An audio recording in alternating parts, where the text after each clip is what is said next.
Good morning and welcome to Mahala Monday. It is Monday. This is what we do, and it's so great to have you back on this Monday. So my name is Thuthuka, and of course we're streaming live right now on YouTube as well as on Facebook. So thank you very much for joining us. And as per usual, with us, me, Rhoda. Hello. That's right. Good morning and welcome to Mahala Monday. What an exciting day today with our 2 episodes we have today. So this morning it will be our SAICA and later it will be capsicum.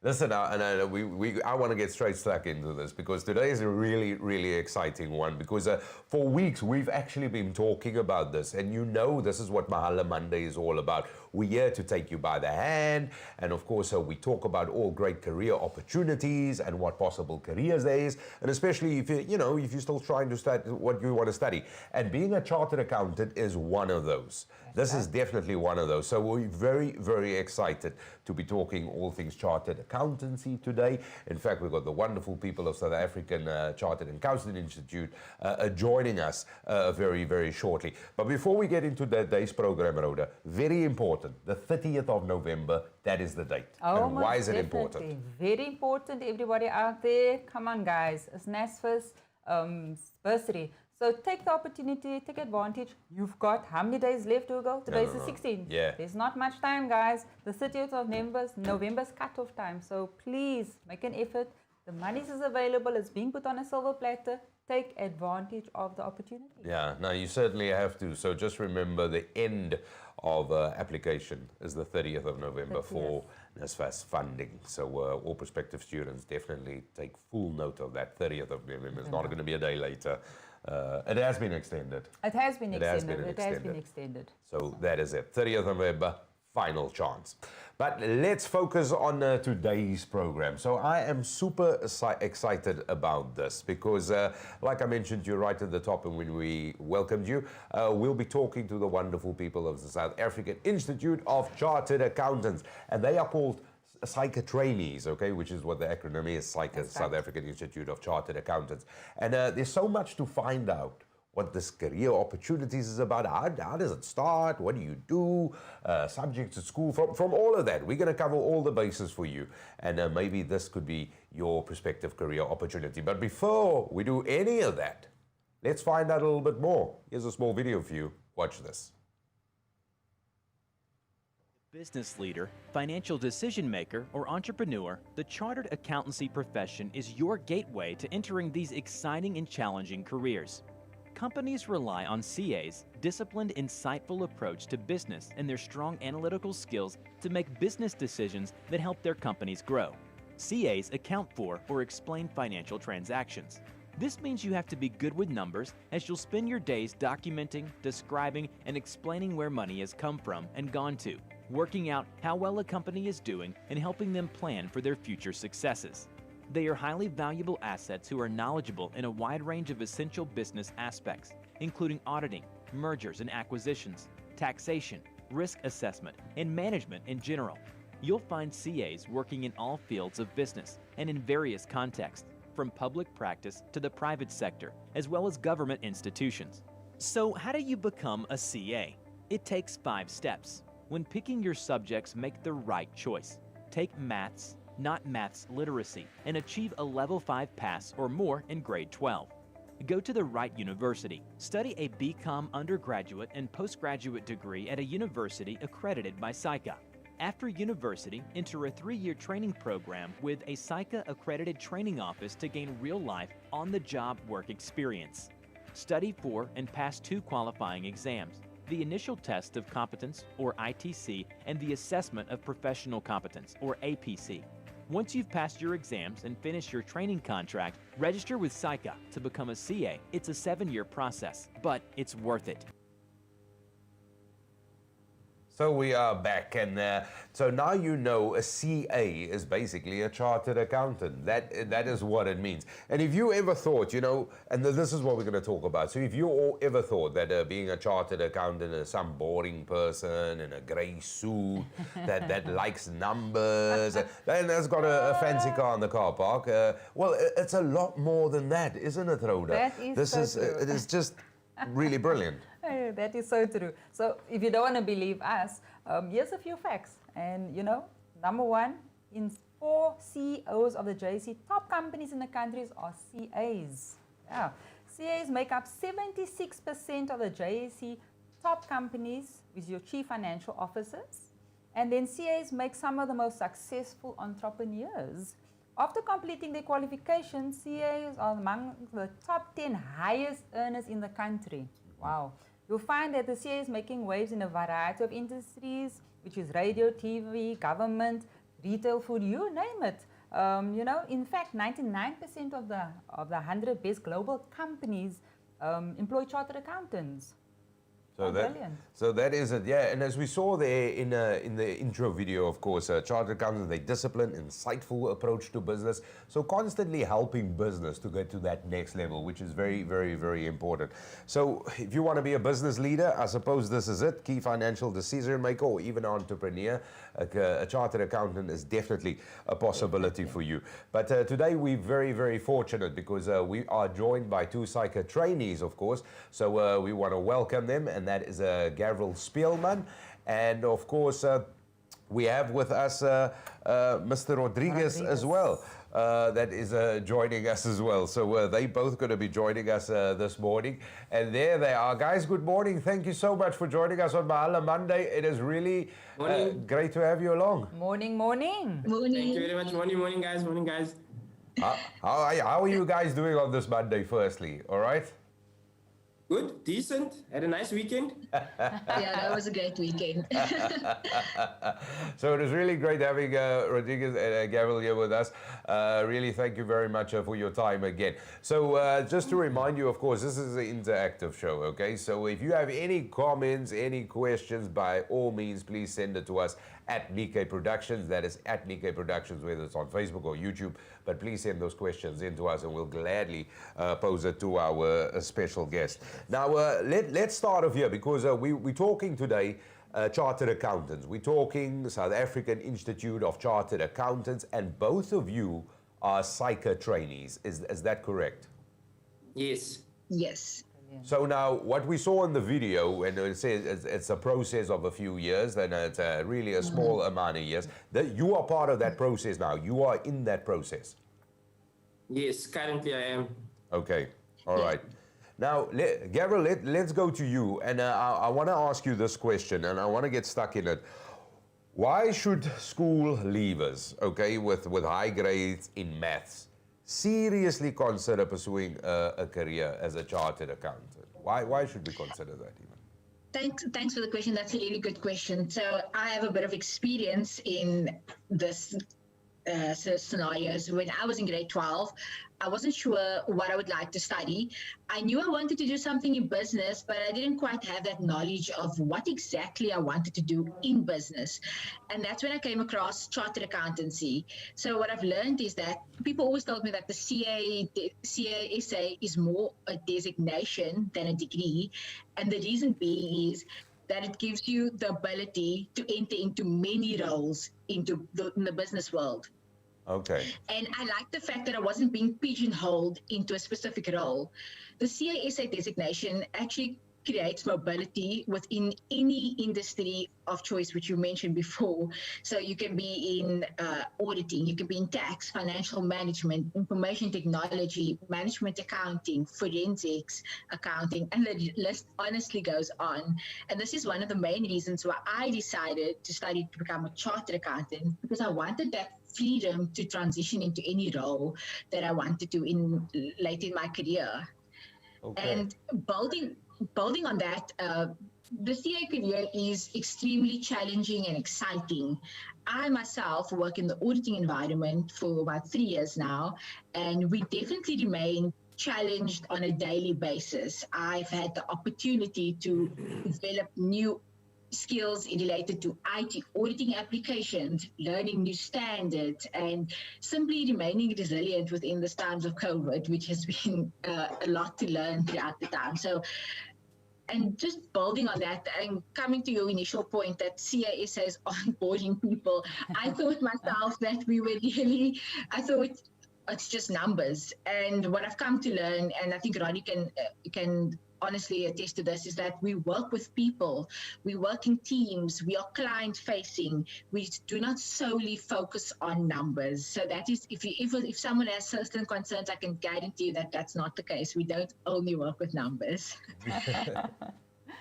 Yeah, like to elaborate on what Gavel's actually saying, like you come into the profession or you start your training contract and you work with different clients that do a lot of things. You just don't happen to work with numbers per se.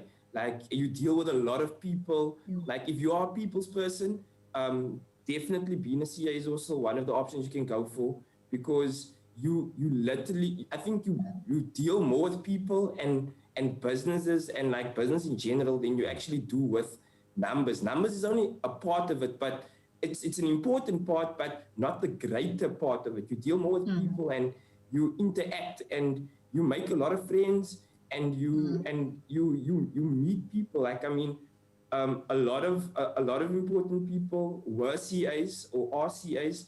They became CEOs or they became something else, but they started where me and Gabriel is sitting at the moment. Yeah. Okay, yeah, I must say, for sure, you guys don't look like pen pushers to me, or guys with all stuff and numbers and figures being pushed. Definitely not. So coming across quite friendly and happy, I'll probably be gladly to come to you guys and do auditing on my books. Won't be so scared just looking at you. So regarding, obviously, Rodriguez, I'll ask you this question. So I just want to know the criteria for the students now to study towards chartered accountants. What is the criteria that our students need to go study to be a CA? So if you are in high school and you have a decent maths mark, first of all, like maths is the most important part of it. You need to have, not math literacy, you need to have pure maths. So when you have maths, your maths mark must, I'd say, be decent to good, more good than decent. So I'd say if you're looking at 60% and above, because you must have a level 5, like the basic requirements is having a level 5 from any university. Basic requirements having a level 5 at maths, which means it's 60% and then going up. And then being able to also speak English and read English pretty well, it helps, because I mean a lot of our textbooks are also in English after high school. Your textbooks, majority of them are actually in English, and it's good also to build that type of technical communication going into the profession. So your English has to be decent as well. Just like on, yeah. decent. Can I ask you just quick one? I'm listening to you now regarding the English. Okay. So the way I'm kind of sorry to bother you or disturb you there. I just want to find out. So the language really in the CA would be your English, which would be the language that would be spoken with all CAs naturally. Is that within South Africa? Yeah, so when you speak to clients, you initiate it first in English, and then from there onwards you deviate. But majority of the time, for study purposes, I could say English is definitely the one that is highlighted the most. And then from there onwards, your maths must be good, your English, and then you can also have accounting at school, but it's not pivotal. It's not going to define that you're going to become a CA or not. Because when I was at high school, I was under the impression I needed accounting, like hands down, like you must have accounting. That's how I was structured my subjects, because I wanted to be a CA from a very early age. Like I was exposed to CAs. My mom exposed me to CAs. My dad also knew a couple of CAs. So I was exposed from an early age. So I just thought, okay, accounting is, you need it. It's what will carry you through. But when I got to varsity, I was shocked immediately, because a few of my friends are CAs now, and they never had maths. They never had accounting at school. They only had maths, and they got to varsity, and then they were taught accounting at varsity, and then they adapted from there onwards. But the main focus is your maths. Like if your maths is good, we've got a path to work with. Do you know what, Rodriguez, what you are saying? Because I think that is a general, and I don't want to say misconception or anything like that, but I think it is a sort of a general understanding with people that you got to have accounts as a subject at high school, and then also maybe business economics thrown into it, or something like that. But when you study the BCom, you just need pure maths. And once again, we want to stress this, not maths literacy. Not maths literacy. That is the one thing No. you need. Yes. So when and make no mistake, accounting does help when you get to varsity because you have the basic concepts, but Yeah. it will be taught to you in any case.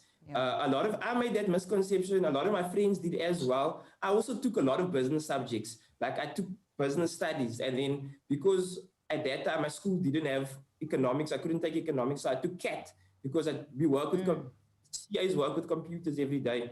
So I thought I just need to structure it so that it's like that. And then I met guys that did geography at varsity. They just had maths, but they did geography, science, and then they did biology. And then they became CAs as well. So like the main focus is maths and not maths literacy. So you had a maths at school, but you also had accounts. Gabriel, let me ask you: did you have accounts at school? Yes, I did have accounts at school. I was in the same perception as Raji, where I was like, I need accounting to do accounting. So Yes. I was in that exact space. All right. So when we say that, because up until you mentioned it, that was Yeah. my perception as well. Same, the same. You know what I mean? I also at school had my subjects towards certain things. So also accounts was part of it, you know. And be specifically speaking to that need or that is a possible career path. So it is basically a blanket ban. So we know you don't have to completely bank on that, which makes sense. things very much easier, of course. Now, I remind you, with us this morning is Rodriguez and Gabriel. And they are trainees with the South African Institute of Chartered Accountants. And today at Mahala Monday, we're talking about all of that. We're talking about how this can be a prospective career for you. And we know it is a lucrative career. And we're definitely going to ask them that as well. But if you have a question, then please post it to us at Nickay Productions, whether it's on Facebook or YouTube, you can do that. So now we kind of have an idea of the subjects. Now, let me ask you this, Gabriel. What should students now consider when they start looking at a university? What do you consider? So the most important thing to consider is if you have the results, like Raji mentioned, 60%, you need to ensure that the university that you applying for offers a qualification or a program that are accredited by SAICA. So that's the main goal of your next steps effectively. So, and SAICA has a list of universities that you can find on their website if you would like to know which universities you can attend that are accredited by SAICA for the CA stream. Okay.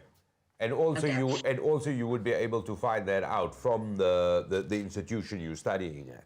100%. Definitely. You can inquire with directly with the accounting department, but really honestly, you can just find that information on their website as well. It should be available to everyone. Or they can ask us if they're not sure which university they would like to know. Then maybe just before we move on, other factors so besides the curriculum or the accredited university, I think there are some other things that students can also consider that don't necessarily fall within the curriculum. But I think for me personally, what's important is just to understand what extramural activities the university offers, maybe what's the distance from home to university, and maybe what's the cultural environment of the university? Does it speak to you? Do you enjoy it? Because it's important I know this is my philosophy, when you go into varsity, it's important to pass and everything, but you also want to create a bit of a well-rounded character. So it's important to get involved in other activities, and we want to make sure that the university is a space where you feel comfortable and feel that you can grow for the next 3 to 4 years. Okay. And just a quick one on that, the all-rounder, just listening to you regarding all-rounder, would I say as well for our students that want to be CAs now, we're looking at our grade 9s, 10s, basically having to make a decision right now to obviously become the CA, just like Rodriguez that has been exposed to it. Would I say as well for those students, please look at being an all-rounder at the end of the day as well, and then not just academically being good at your maths and your English, but looking at sports and activities as well to be that all-rounder, to stand out at the end of the day and actually become that CA as well, which sets them up for the next step, which is adversity, which just makes it so much easier. Am I correct in saying this?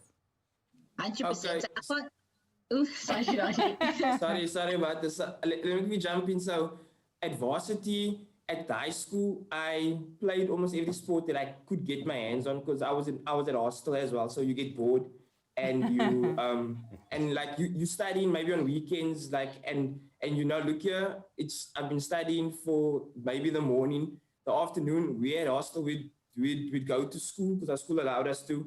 And we'd go bowl in the cricket nets, we'd go play hockey, maybe play some touch rugby, and we make friends like that. And then through making friends like that, you also help each other with studying. If I've got a problem with a question, which I did a lot of the times with my teammates, I'll say, I'm struggling with this question and say, look here, I can help you quickly after practice, or I can do something. So like being well-rounded, it helps as well going to university, because when you're at university, you meet so many more people, you're so much social. Like a lot of my friends at varsity, they study completely different things, but I see them out in the business world, and I was like, look, yeah, how's it going? Like you make connections. So being well-rounded is something that helps you later on in your profession and later on in life, because you never know who you're gonna bump into. So if you're well-rounded, like if you don't play sport, okay, cool. If you're not sports inclined, but at least do a cultural activity. Like another sport that I played was chess. I played chess. A lot of my friends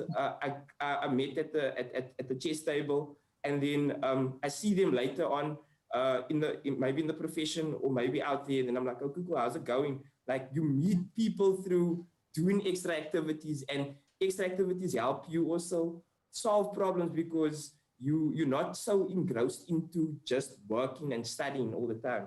Yeah. So you know what? Yeah, I agree with you. I think that as well. That you kind of need to be sort of well-rounded. It makes life easier, doesn't it? It makes it easier. That's what it is. And you have options for different things.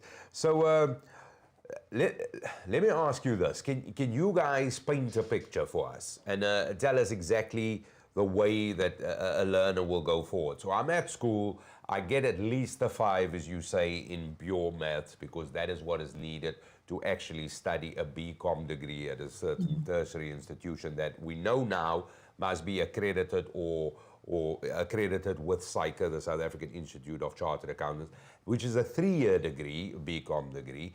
Paint me the picture from that. I've done all of that. I've passed school. I got a 6 or 7 for maths.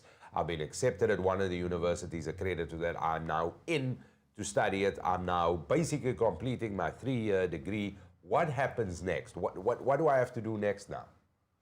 Okay, cool. So next you have to do after you get your degree, you have to do your CTA, which is your certificate in theory of accounting, or an equivalent. So an equivalent will be your honors in accounting, or another equivalent might be your postgraduate diploma in accounting. Okay. So it's basically like your 4th year of accounting, where you're doing your honors degree in accounting, and then from there onwards you complete that, which is a year, and then after completing that, then you'd move on to doing your ITC, your ITC is your initial Test of competency. Initial test of competency. Sorry, I'm for the abbreviations. and then so you would do that, but before you even get to doing ITC, you would then move after you do your CTA, you go into a 3-year contract with a firm, or you'd go maybe into industry to a company that is accredited by SAICA to do your training contract. So you'd have a 3-year training contract where you develop your skills that you need to be able to do to be able to be a CA. So you still get trained as you go along for 3 years. Okay. So that's your training contract. And so SAICA also administers that your training contract. So they make sure that you meet certain competencies to make sure that you're actually a CA that can do the job. All right. So basically, after your 3-year degree, you then get you do CTA, and after CTA, that is the certificate of theory in accounting. after you, or an equivalent to that, after you do that, then you do your 3-year training contract. After you do a after you've entered your 3-year training contract, while you're doing your 3-year training contract, you will do your ITC. And after your ITC, you'll do your APC. Your APC is, I think Gav gives the abbreviation, please. Yeah, assessment of professional competence. Hey, Yeah. So got this one. so you do your APC, and then so you can only do your APC after 20 months of your 3-year contract, training contract. So your training contract, 3 years times by 12 months is 36 months. So 20 months into that 36 months, you are then allowed to go do your APC after passing your ITC. Okay. Okay. So I got some of that, but I want you just to Okay.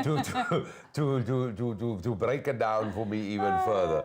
So we know Okay. now you gotta get those certifications as well. So your postgrad, you gotta do those competency tests. We know this. Now here's the bit that I want to know. When you spoke about a 3-year service, okay? Yeah. All right, and this is what people generally would refer to as your articles. That is what you mean. Yes. Okay. Yes. And how difficult is it to get placed at a company that offers that? How difficult? I've gone through all the tests. I got my paperwork, but I can't find a place to go. Maybe, Roddy, can I jump in? Yes, you can jump in, Gav. Okay, so yeah, like Roddy mentioned, it's not that difficult. So you can find placement at various businesses or auditing firms, small, medium, large. So you can literally go anywhere you would like. So basically, if you've got all those qualifications, one thing I would suggest is you can actually do vacation work. So you go and work as a student in varsity, and you just to get a sense of what the companies are like. And often those processes help, because when you want to eventually apply after you've got your CTA, you've established the relationship. So it's definitely not difficult to do to get placed at a training office. Okay. All right. Okay. Yeah, remember, guys, this is a live show. Any questions, you can send it to Nickay Productions. We do have a question for you guys. It's from Kayla.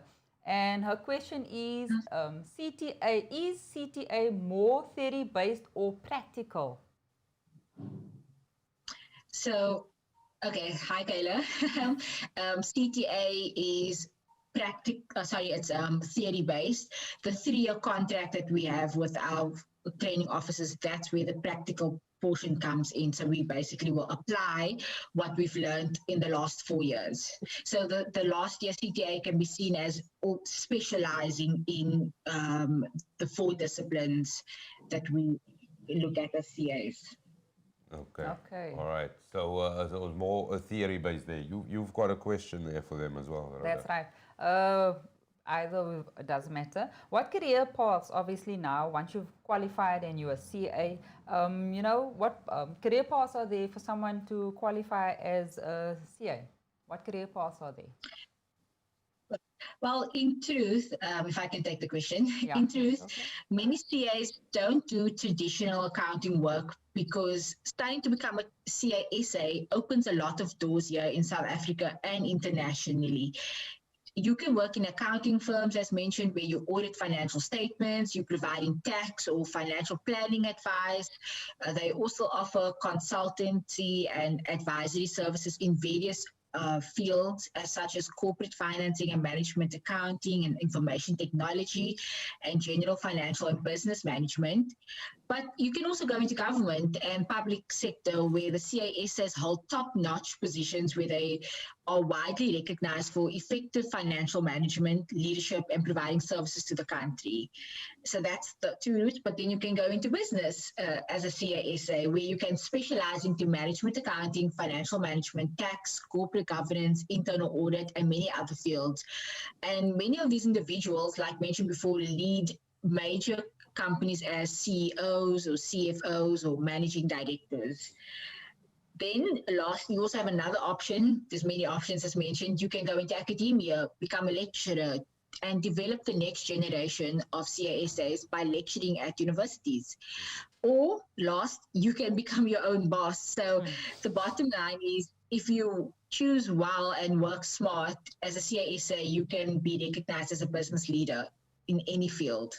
Well, that is definitely exciting. You know what? And just going back to what you've said now, and also if we go right back to the top of it, we said that 1 in 4 CEOs are chartered accountants, and if you just consider the chief financial officers of companies, and especially JSE listed companies, and during our chat now the whole time, I'm actually thinking of all the CEOs that I know.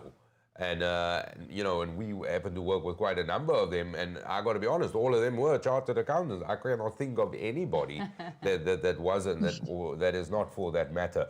But we also, considering all of that, we also consider our needs in the country. And we also understand the demographic and our country's history and all of that. And let me ask you this. Is there a shortage in South Africa right now of black accountants? And I use that term vaguely. And to your best of your knowledge, SAICA, the South African Institute of Chartered Accountants, are they doing anything towards that, helping that along as well? And if there's a shortfall, maybe to ease the gap. Okay, so I'll take this one, Gav. So in the accounting sector, basically there is a shortage, and SAICA focuses on this. So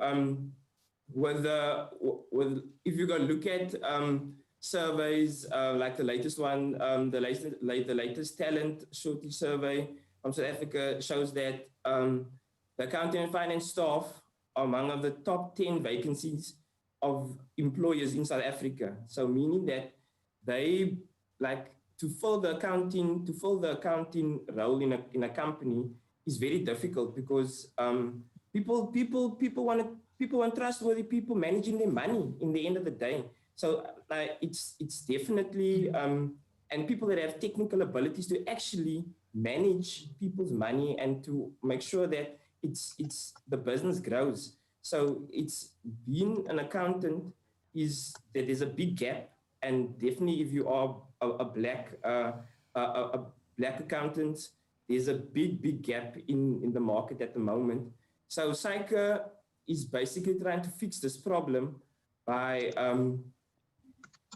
driving it with various programs and various initiatives.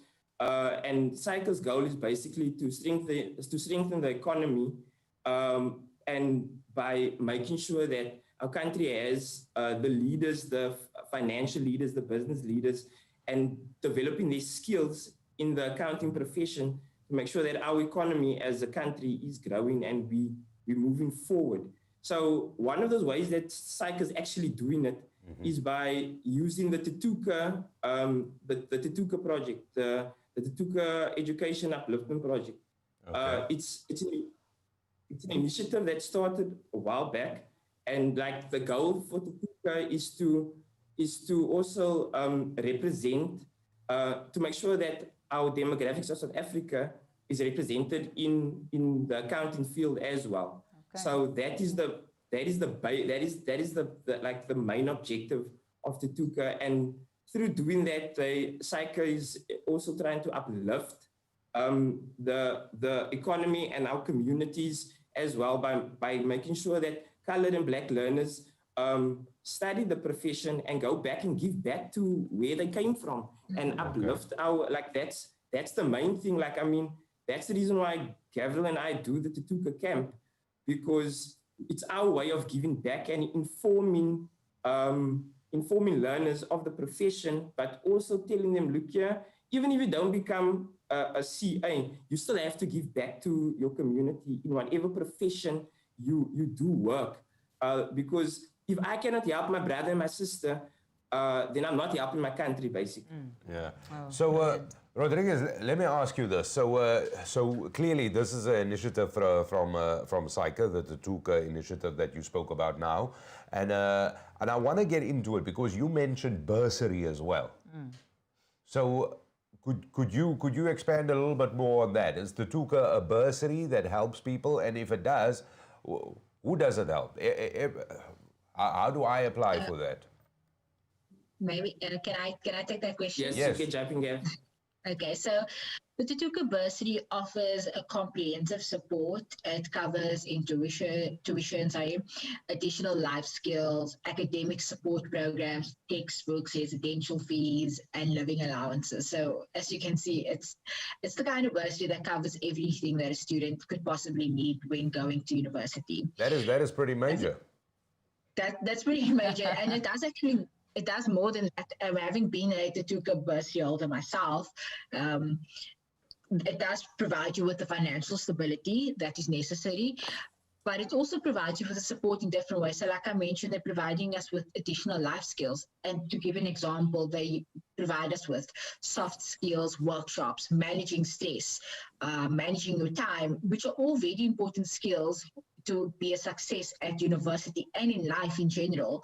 And often, given that the candidates that join the bursary fund are often the first to go to university in their family, this makes the university experience quite a difficult experience, as no one at home can necessarily relate to all the tests and exams and all the big words flying up and down. And here comes the Thuthuka bursary and creates a little community within the university structures. And within this community, you will find people that you can relate to and have similar backgrounds. And I can guarantee that you will find friends for life in this bursary. So as much as they give you all the financial stability, they really do give you the support emotionally to take on a 4-year degree. So that's that's definitely, I've been very thankful to be part of the Thuthuka bursary. So if you want to know how to join the bursary, I'll also give you that information as well. Please do.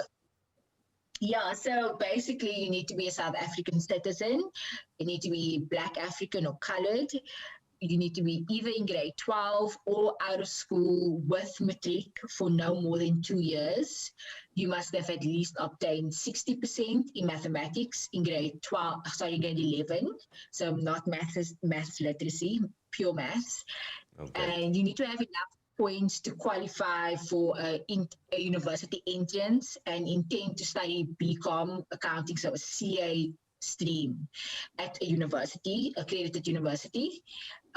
You must have come from a family that cannot financially support your tertiary education. So those are like the main criteria that you would need to be able to apply for the Thuthuka bursary.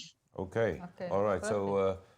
So that is pretty cool. And I know we're wrapping, we're getting to the end here, but the Thuthuka bursary definitely sounds like something really, really exciting. That is definitely something exciting. So there we have the details. Now I know there's a couple of people watching right now and just want to say hi to them. We've also got a question for you from one of our viewers. So first, I just want to say hi to Jocelyn Michaels and Carlton Calaboy and Andrew Didier. They all watching. Thanks for tuning in, guys. This is we're talking all CAs, and some of them I know and some of them I don't know, but I'm thinking they're all going to be future CAs. They'll be following in your shoes as well. But Rhoda's got a question for you from one of the viewers as well. Yeah, so we got, is it Vincencio, am I pronouncing it right? Van der Berg. So he or she wants to know, what is the difference between the certificate in the theory of accounting and the accountancy diploma? Must I repeat the question? Yes, please. So what is the difference between the certificate in theory of accounting and the accountancy diploma? Okay, I'll take this one. So the certificate of theory in accounting is accredited by an institution, right? So it is like accredited by your varsity and then also by SAICA as well. Whereas the diploma is just a normal diploma, I'd say, like unless it is a degree, unless it is a diploma after completing your 3-year degree, then it's accredited by SAICA and by a university, saying that it is a postgraduate diploma. Okay. Then it's a different story. But it's got to say that it's a postgraduate diploma in accounting, so that we also know that you've got postgraduate means you've did your undergrad and now you've moved over to doing a post graduate. degree, and that's that if that answers the question. Well, I think it does. And Vera, but you know what? I know we're wrapping up, and I just want to ask you, sort of in a closing perspective, what, and you know, I suppose a lot of people would say that I want to be a doctor for that matter, or a lawyer, or whatever, or I want to help somebody, or you know, I want to be a pilot because I like going places. What drove the two of you to look at this and go, chartered accountant, this is something I would like to do? So I would say from my point of view, I started, well, my mom helped me find out what a chartered accountant does. And then from there onwards, I went to do a little bit more research. My dad also knew a few CAs, and then they sat with me and they asked me, what do you want to become? And I wanted to be like everyone else, a fireman, a policeman, after a while a doctor, and then a rugby player. Like I wanted to be everything under the sun. But then I just sat and I just saw one of my father's friends, and he was like, look here, I'm busy working, but I'm playing cricket with you in the road. Don't you want a job like this where you have that type of freedom after a while of working? So then I was like, what do you actually do? And then he was like, I'm a chartered accountant. And I was like, but you're playing in the road with me. Like, aren't you supposed to be at work in an office? He says, yes, I do work in an office, but there's also leniency. So I was like, this looks very like a prospect, because dan kan ek elke dag in die straat speel and also be and have a job. So then as time progressed, I went into it further and saw what it was about, and then it sparked my interest even more. The freedom that being a CA gives you, freedom to do what you want to do and how you want to do it whenever you want to do it. That was the biggest thing for me. Okay. Just looking at him, and then I was like, thank you very much. You've definitely opened my eyes. Sold. I'll have one of that. Bring it now. Definitely. And for you, Gabriel? Before Gav goes, like, we do this thing, and then we also try and preach just at the Thuthuka camp as much as we can to let learners know that this is something that they should consider as well, the freedom of being open to be able to do whatever you want to do. So if learners want to talk about the Thuthuka camp, if we can squeeze it in somewhere, it would be great as well. Okay. Perfect. And for you, Gabriel, what drew you to this? So I had similar concerns, like you mentioned before, where I thought I should be a doctor because I wanted to help people, and that was the only thing that seemed logical, seemed like the next step. And I wasn't quite sure if I should become a doctor. I wasn't quite sold on it, and I had a bit of back and forth between doctor and accountant. And what I realized is that being a CA means that you can help people in other ways. You can do many things. You can be obviously involved in community projects. You can provide your assistance in using your accounting background to nonprofit organizations.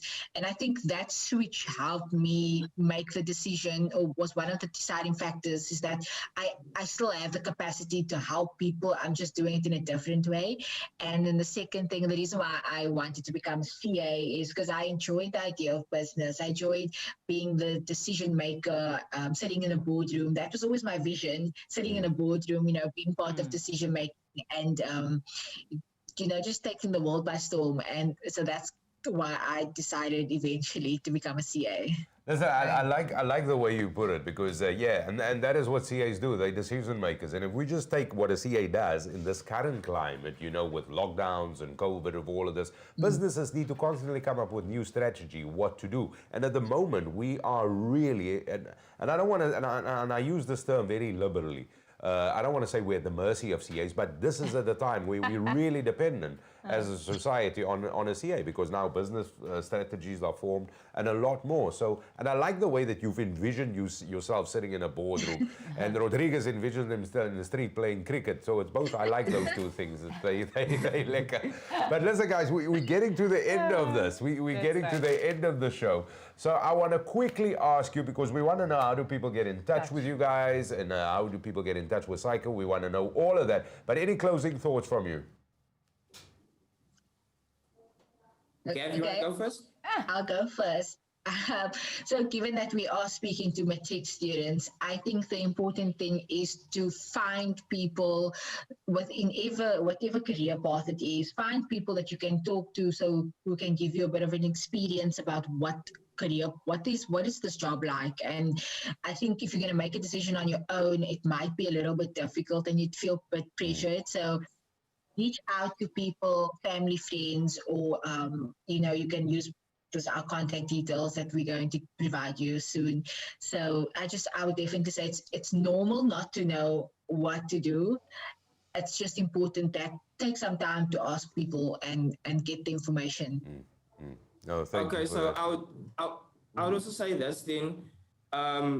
Be sure of what you want, because going on this journey to become a CA, you're going to hit a lot of speed bumps along the way. You might question yourself, but you know why you started the journey, and complete the journey because you believe and you trust in yourself as well. Because a lot of people start the journey and then they fall out because they found out it's not what they wanted, and then they fall into something else. However, if you are determined to be a CA, have a very good reason to continue, because the bumps in the road is going to come, and you are determined and you know why you're doing it. You will definitely complete it, and you will push through because you have that inner belief and the reason why you're going to actually pursue it. So if you fall into it, just make sure you fall into it and you develop a good reason to stay in it, because it will definitely be worth it in the end. I can tell you that much. Perfect. So in closing, and I'm quite excited about the show, and especially SAICA, and there is so much more information regarding SAICA. And, we will be having another show regarding SAICA on the 24th of November. So please memorize that date.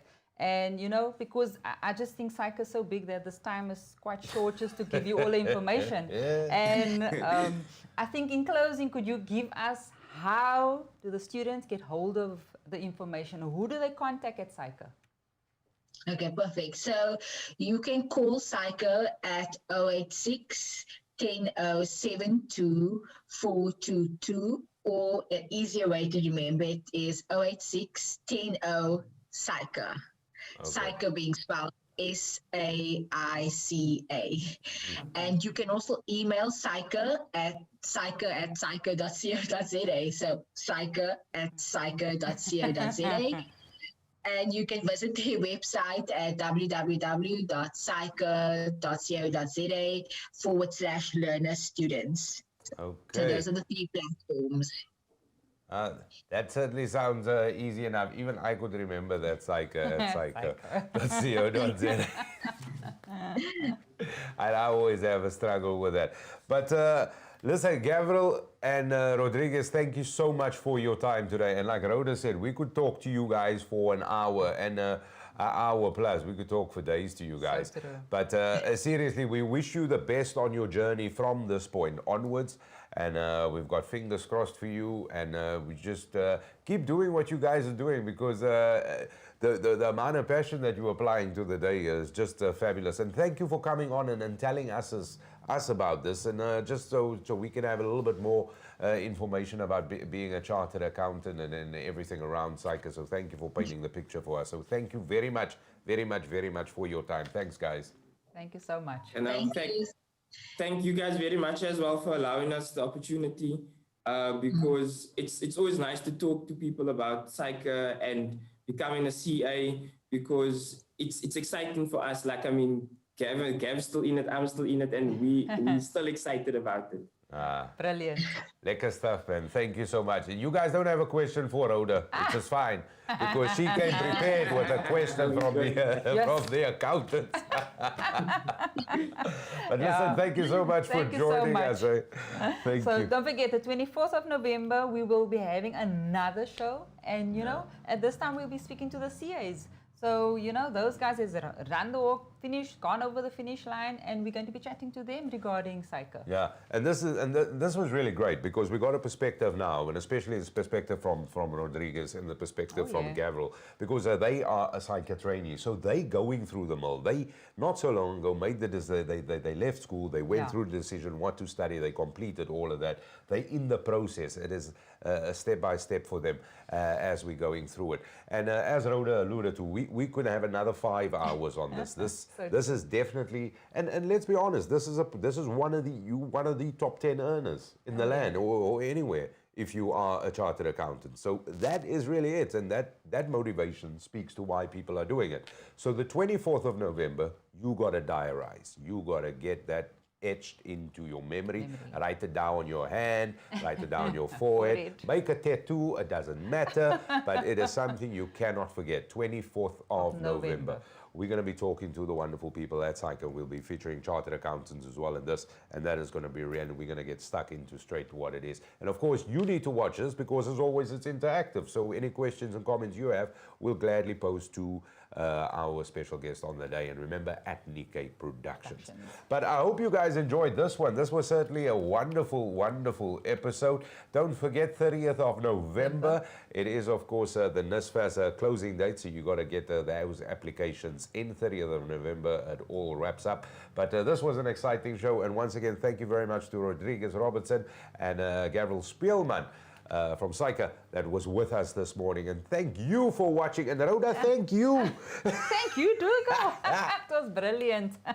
And you know what? It's the initiative of Nickay as well. And this is exactly what we wanted to do with Mahala, is bring that information to those students that cannot get this. So there we go. All that information out there from us, complimented from Nickay.